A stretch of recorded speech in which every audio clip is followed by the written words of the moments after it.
Għal-dejjem, jieħu bidej, il-ħafna nis li għedinaw biex jiltaqaw miegħu. Għal-dejjem, Prim Ministru, interessa, Prim Ministru, tijak. Prim Ministru li għandu ħin għal kulħadd.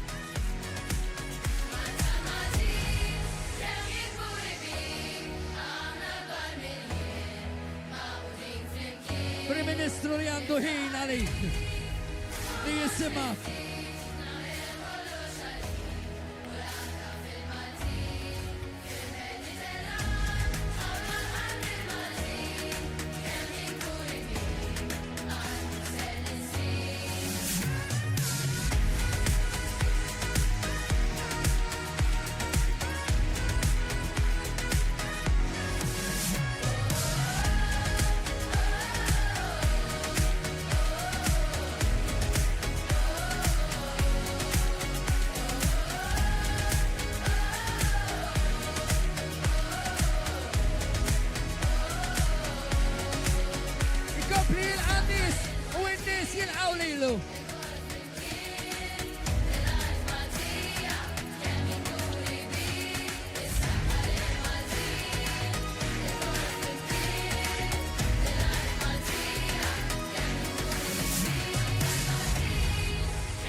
Il-merħba ta'kom lill-Prim Ministru, meċċej tal-Partit Laburista, Dr. Robert Abela.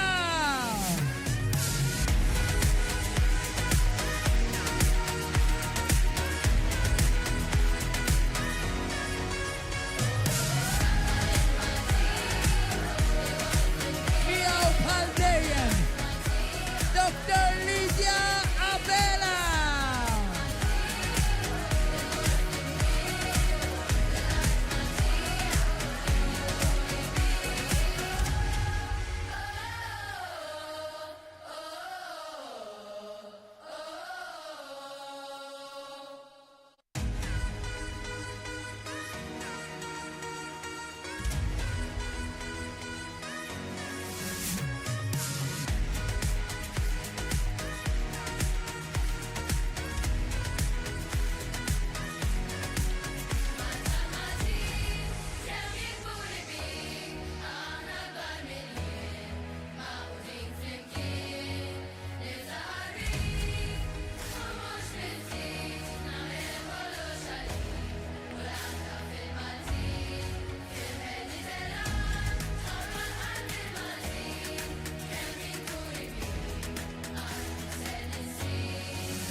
Prim Ministru ħin għal kulħadd. Prim Ministru li għandu ħin għal kulħadd. Jasal Għawdex u Għawdex tiġi tiltaq mal-Prim Ministru.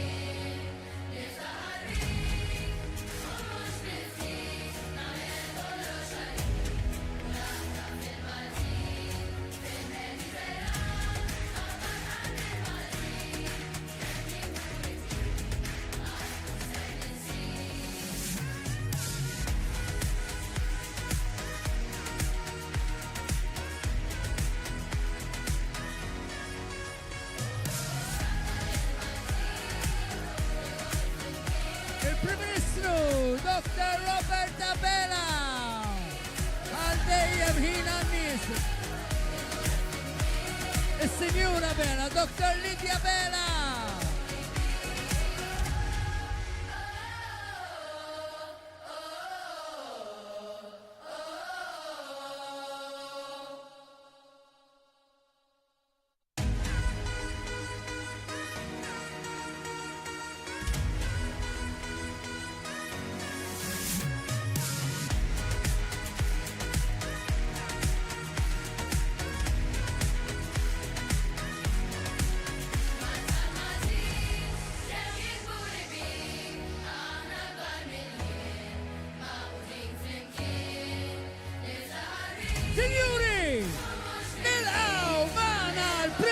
Ministru Maxxej tal-Partit Laburista, Dr. Robert Abela! Is-Sinjura Dr. Lydia Abela! Għawdex, grazzi!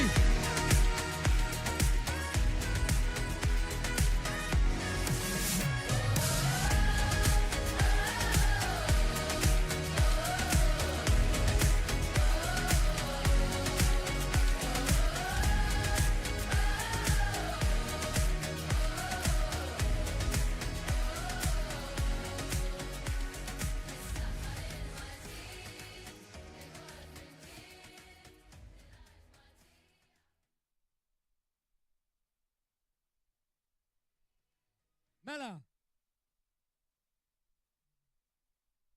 il-War of Senar tajjeb għawdex kif intom, tidru sew.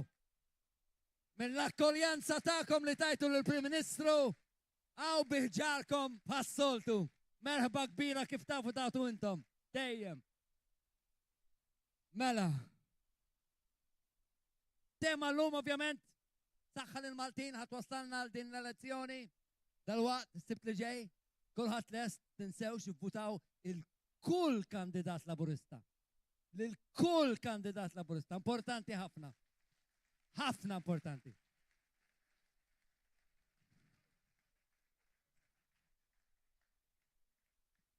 Mela, nisalmu minn dawk qegħdin niseguna wkoll mill-mezzi ta' television radio wkoll, nisalmulkom ukoll minn hawn mit-tok Għawdex. Imma, qabel nagħtu bidu għal din l-attività biex xira inselmu lill-kandidati tal-Partit Laburista għal din l-elezzjoni tal-Parlament Ewropew. Allura, għanilqawhom b'applaws dejjem Alex Aġus Saliba, Claudette Abela Baldacchino, Daniel Attard, Clint Azzopardi Flores, lawċitakom ukoll Thomas,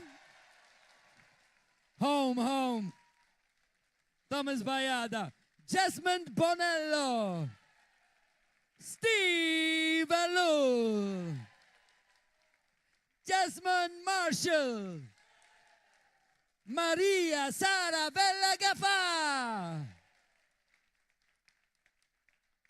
Inselmu wkoll lil dawk li se jikkontestaw l-elezzjoni tal-Kunsill Lokali, edna wkoll dejja.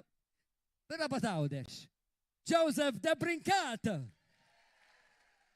Mariella Abela, Michael Buttigieg, Sarah Xkembri Zajra. U issa, nistieden lill-ewwel kellim biex jindirizza din l-attività politika il-Ministru Byron Camilleri.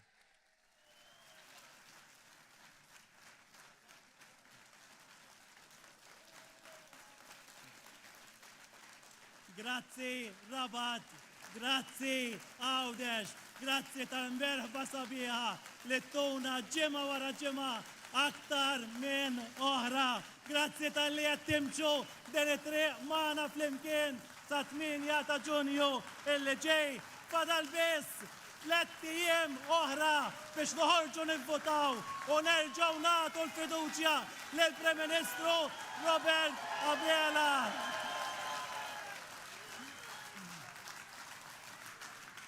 Għaliex dik il-fiduċja, is-saħħa qiegħda fidejkom sabiex ittuha.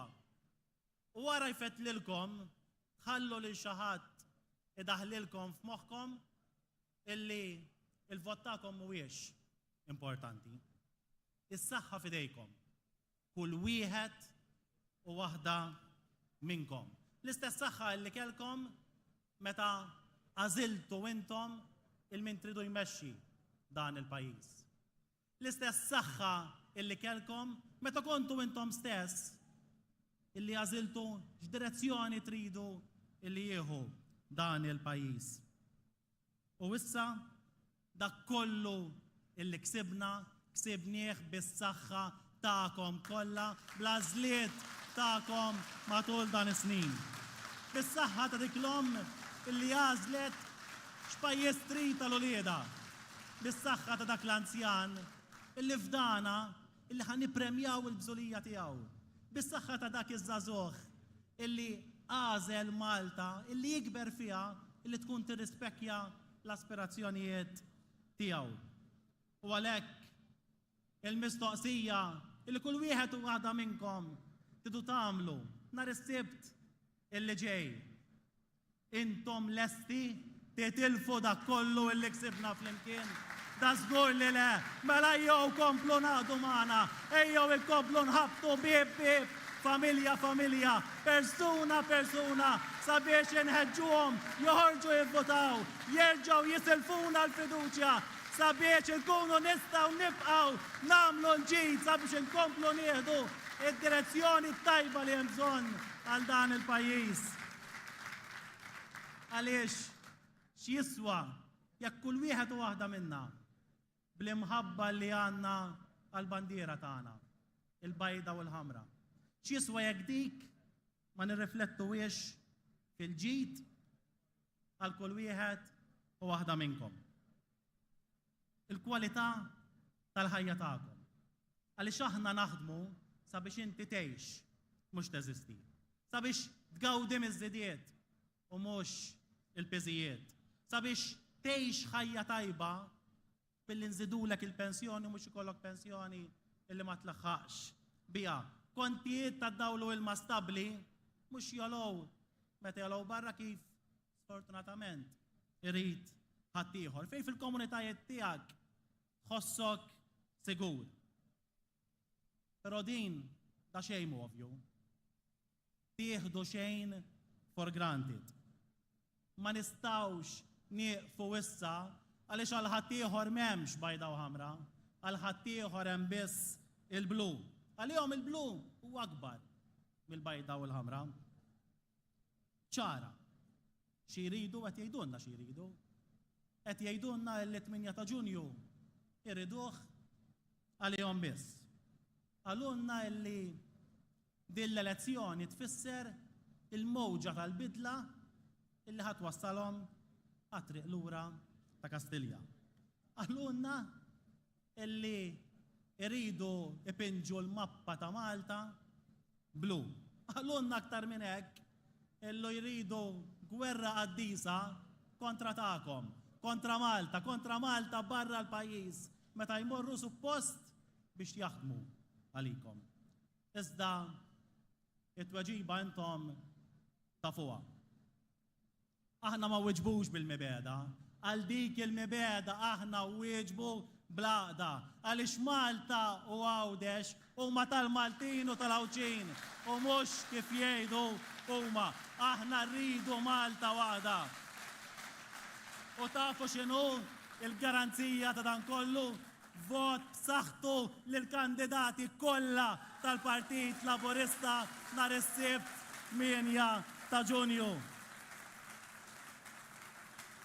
Għaliex il-kisbiet kollha li għamilna flimkien matul dawn is-snin ma jfissirx ankunu ċari, ma jfissirx li wasanna.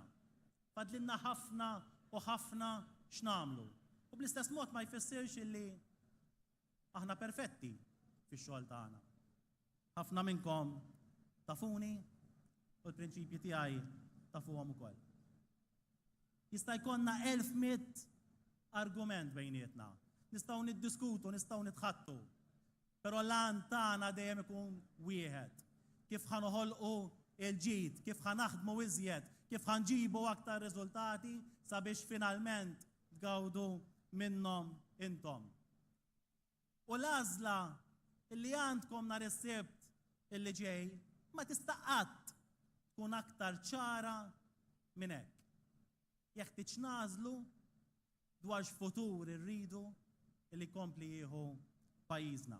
Id-differenza bejn oppożizzjoni illi ma tafx fejn qiegħda, ma tafx xi trid u tirreżisti kollox, għal Partit Laburista fil-Gvern illi jrid ikompli jaħdem u jrid ikompli jġib bidla pożittiva f'dan il-pajjiż. Żvidi sibna ħafna. L-inqas ħaġa li kull wieħed minna jista' jgħid huwa illi b'xi mod il-Prim Ministru kellu xi honeymoon period fid-deċiżjonijiet illi kellu jieħu. Però l-istess attitudni illi kenna dak iż-żmien kif indirizzajna kull sfida, nibqgħu bl-istess attitudni sabiex dawk l-isfidi ta' kollu li għatfadax nindirizzaw, inkomplu nindirizzawhom fi żmien li ġej. U dan mhux żmien fieraħ. Nista' nitkellem ftit dwar dak li għamilna fl-aħħar ftit snin. Hekk għamilna ma' dawk il-ħaddiema li intom tafuhom tal-korpi dixxiplinati, meta resqu lejna u qalulna aħna minsin, bla kundizzjonijiet, bla drittijiet, ħaddieħor daħaq bina. Aħna poġġejna bil-qeda magħhom u tajnihom id-drittijiet u l-kundizzjonijiet. Investejna fihom, investejna fl-odda illi jużaw. Sowwejna l-inġustizzji illi magħhom ħoloq ħaddieħor.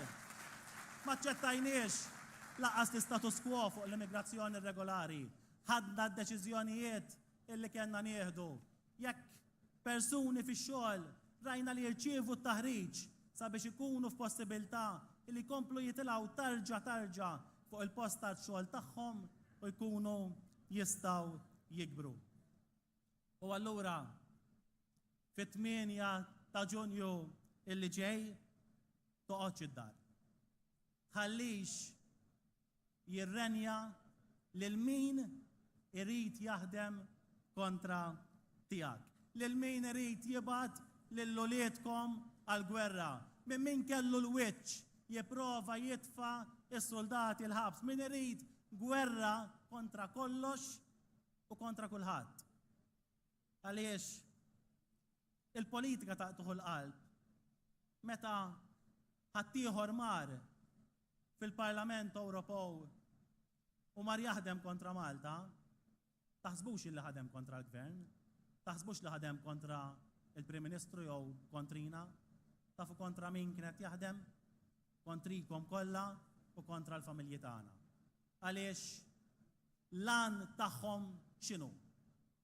Lan tagħhom kien u għadu illi meta jmorru jaħdmu kontra l-pajjiż ikun hemm xi investiment ġej Għawdex, sejjer Malta, illi ħajkun ħajoħloq impjiegi ta' kwalità u jippruvaw jħassru dak l-investiment.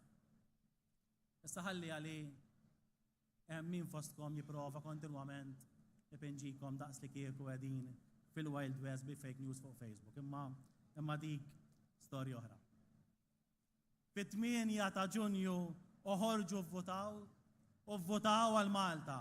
Għażlu lil dawk il-kandidati illi verament għandhom Malta għal qalbhom. Għażlu l-partit illi qed jiġi qudiemkom bis-soluzzjonijiet u mhux bil-politika negattiva u mhux bil-politika tal-mibeda.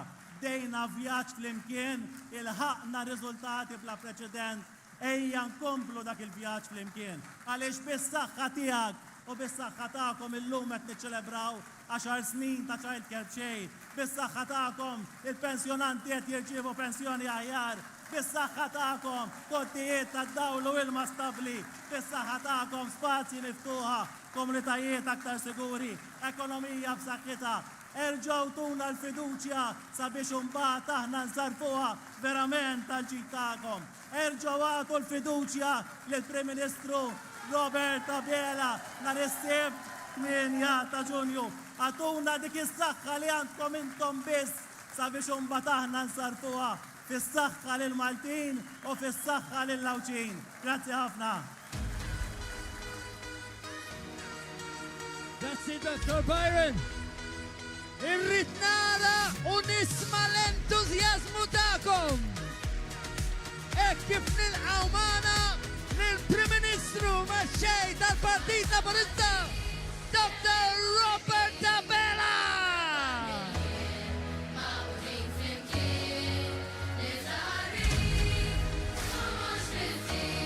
Grazzi ħafna u kemm jien gburi bejkom.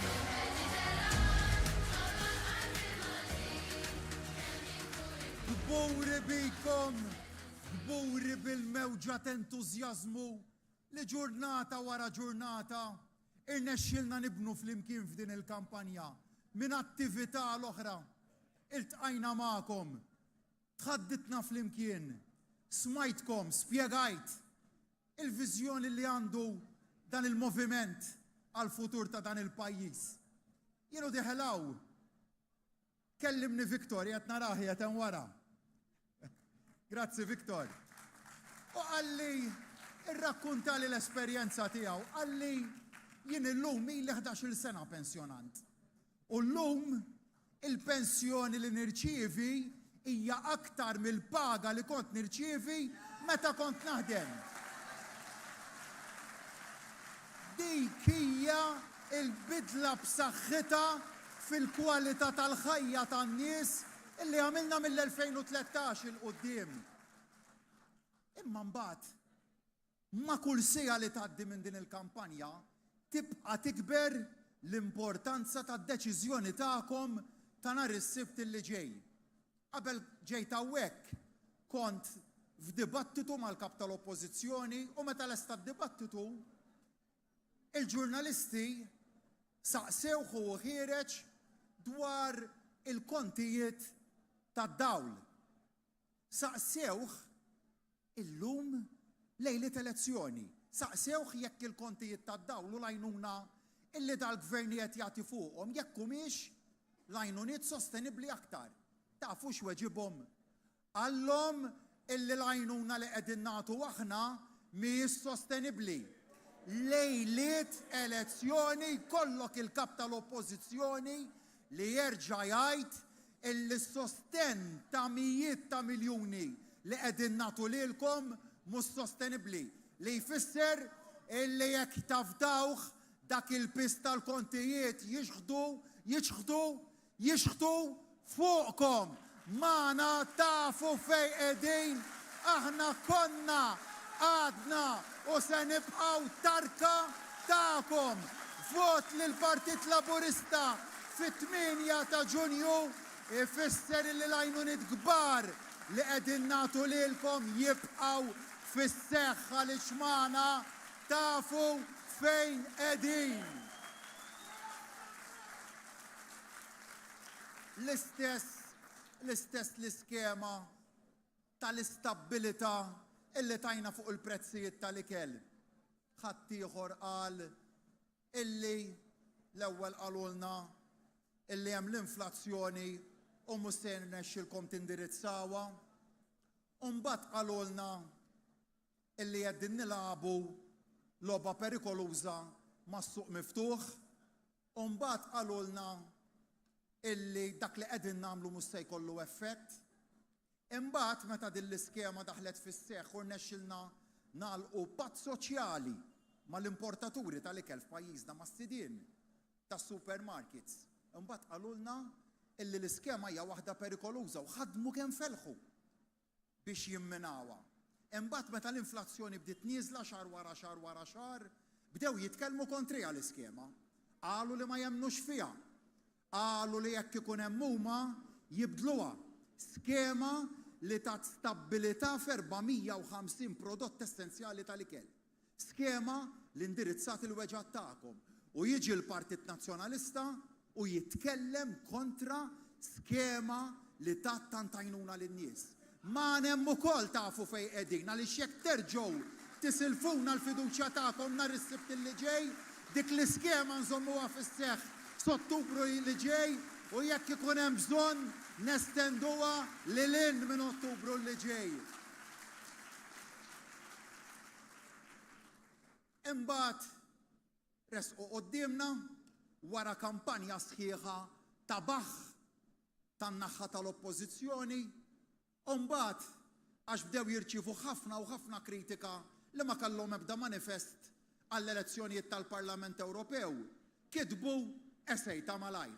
Essej ta' 500 kelma ta' faċċata waħda biss, illi fiha ma tkellmu xejn dwar l-iktar suġġetti ta' importanza illi jolqtu lil pajjiżna u li fuq livell Ewropew jeħtieġ li nitħattu dwarhom bis-saħħa. Fuq l-immigrazzjoni jista' jgħidilkom bajrin aqwa minni kemm din tibqa' sfida ewlenija ta' pajjiżna, sfida ta' kuljum. Għaliex irnexxilna nikkontrollaw il-waslit ma jfissirx illi sibna soluzzjoni dejjema tittaħdem fuqha din ta' kuljum. U jkollok manifest tal-Partit Nazzjonalista li huwa totalment sieket. fuq sfida illi kull meta ikoll il-privileġġ li mmur fil-Kunsill Ewropew dejjem irid intellaħħa fuq quddiem tal-aġenda għax naf kemm hija sfida din li timpattana jekk ma nibqgħux naħdmu bis-saħħa fuqha. Fuq is-sistemi tat-taxxa sieket kompletament il-Partit Nazzjonalista meta għandek sforz fuq livell Ewropew illi jagħmlu sistema ta' taxxa komuni għal pajjiżi kollha Ewropew. U hemm skiet, mhux għax ħarbitilhom din, hemm skiet biskop għaliex il-pożizzjoni tal-Partit Nazzjonalista tal-Popolari Ewropej hija illi jkunu favur sistema ta' tassazzjoni komuni. U allura dawk illi qegħdin jaspiraw illi wara Ġunju mhux jiġu jaħdmu ġo pajjiżna imma li jaħtfu l-aqwa karigi Ewropej, dak żgur mhumiex se jitkellmu kontra dak illi jri Brussell. Ara aħna morru Brussell biex niġġieldu għall-interessi ta' kull wieħed u waħda minnkom. U dak li jaqbel għal pajjiżna nitkellmu favorih. Imma dak li jipprova jbiħħilna Brussell u ma jkunx jaqbel għal pajjiżna aħna nirreżistuh bis-saħħa. Imbagħad ukoll ġejna qudiemkom f'kampanja l-elezzjonijiet tal-Kunsilli Lokali, 68 lokalità ġejna qudiemkom b'manifest dettaljat għal kull waħda mill-lokalitajiet tagħna. 381 kandidat f'isem il-Partit Laburista, 98 mara, 94 żagħżugħ, 55 awċi u awċija illi ġew il-qoddim biex jtejbu il-futur ta' kull waħda mill-lokalitajiet tagħna.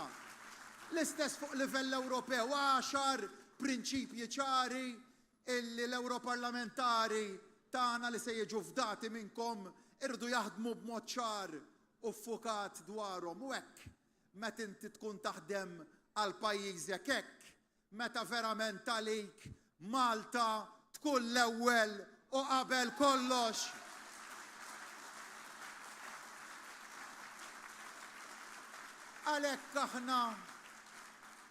Għalhekk ukoll aħna ġejna fdati minnkom f'dawn l-aħħar snin biex inkomplu nkabbru b'mod sostenibbli l-ekonomija ta' dan il-pajjiż. Għaliex l-ekonomija li dejjem tikber b'mod sostenibbli xi tfisser? Tfisser illi meta l-pajjiż ikollu għażliet qudiemu jekk jinvestix jew le fl-aqwa proġetti sportivi li qattajna l-Għawdex, meta jkollna l-ġid illi jkun ġej minn dik l-ekonomija sostenibbli, ninvestu fil-proġett sabiħ akwatiku illi investejna fih hawnhekk ġewwa r-Rabat, proġett multimiljonarju illi se jkun qed jibdel ta' taħt fuq il-kwalità ta' turist illi jiġi lejn Għawdex iżda fuq kollox se jkun ifisser investiment b'saħħtu fikom l-Awċin. Ekonomija b'saħħitha tfisser ukoll illi nistgħu ninvestu b'saħħtu fid-dar tal-anzjani jekk kif għamilna f'Għajnsielem, proġett mill-iktar sabiħ illi nawgurajna ftit tal-ġimgħat ilu hemmhekk ukoll kellna għażla x'nieħdu. Ħadd ieħor qalilna dak proġett ma twasluh qatt. Aħna dnilhom dak proġett illi wasluh. Kien hemm min qalilna dik art proprjetà tant sabiħa se tagħmluha dar għall-anzjani għax ma tagħmluhiex lukanda l-privat jew tagħmlu x'investiment ieħor. Le, aħna nemmnu fl-anzjani Għawċin u hemm minna li kellna ntuhom dar tal-ogħla livell. Hekk wedna u hekk wettaqna. Ftit tal-jimilu flimkien ma' Clint ħadd gost illi ġejt hawnhekk u inawgurajna l-pjazza ta' Stannat, investiment b'saħħtu ieħor fi spazju miftuħ, spazju li tajnih lura lill-komunità kważi 5 titmiem illi tajnihom lura lill-komunità hekk irridu nibqgħu naħdmu l-istess fl-Isptar Ġenerali ta' Għawdex nieħu pjaċir nara l-ġewwet jien hawnhekk magħna. Investejna fil-makkinarju u fis-servizz tal-MRI issa miex il-qudiem il-proċess biex ikollna apparat makkinarju ta' CT scan hawnhekk ġewwa Għawdex, investiment ta' 7 miljun euro wkoll f'ambulanzi ġodda għalikom l-Għawċin.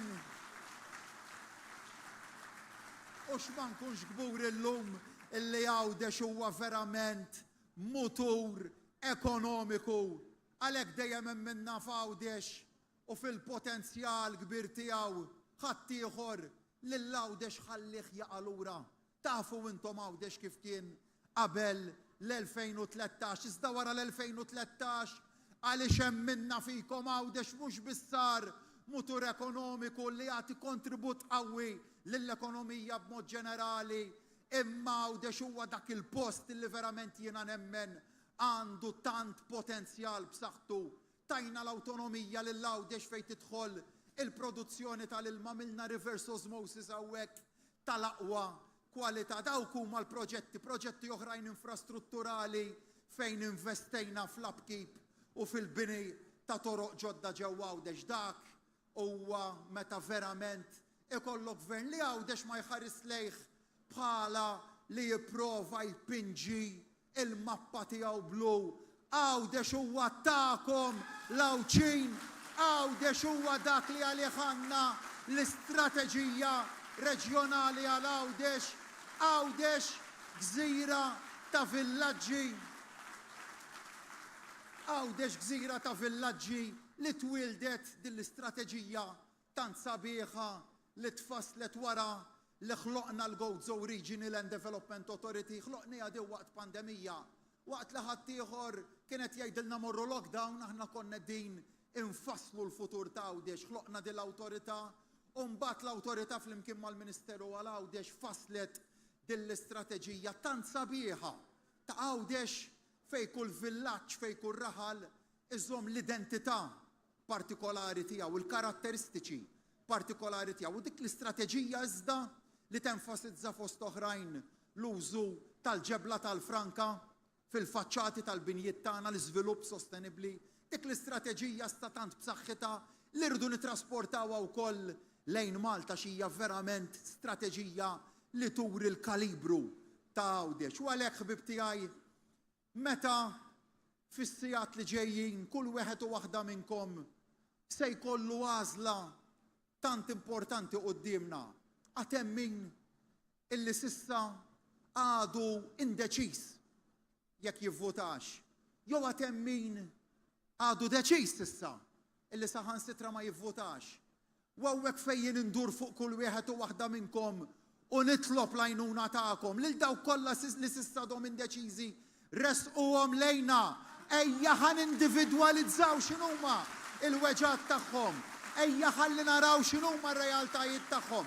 Ara ma jkunx hemm min jissuppervja ma xi ħadd, anzi, ejja nisimgħu il-weġat, ejja nibqgħu umli, ejja nibqgħu saqajna mal-art man-nies, resquhom lejna, resquhom lejja, resquhom lejn il-Ministri, s-Segretarji Parlamentari, lejn il-kandidati tagħna l-elezzjonijiet tal-Parlament Ewropew u għall-elezzjonijiet tal-Kunsilli Lokali.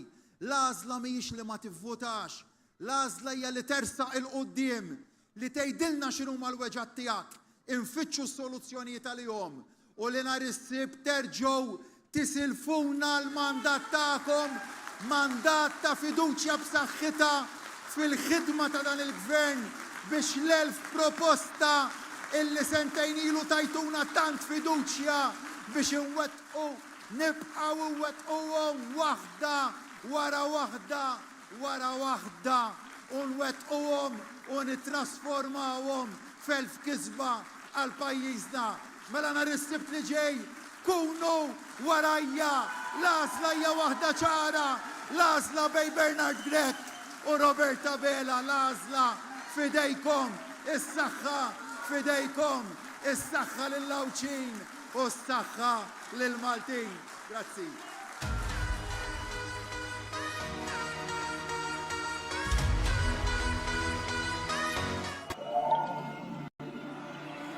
Għal darb'oħra. Together in concert. Il-ħamis 6 ta' Ġunju fis-6 ta' filgħaxija. Fl-MFCC ta' Għali.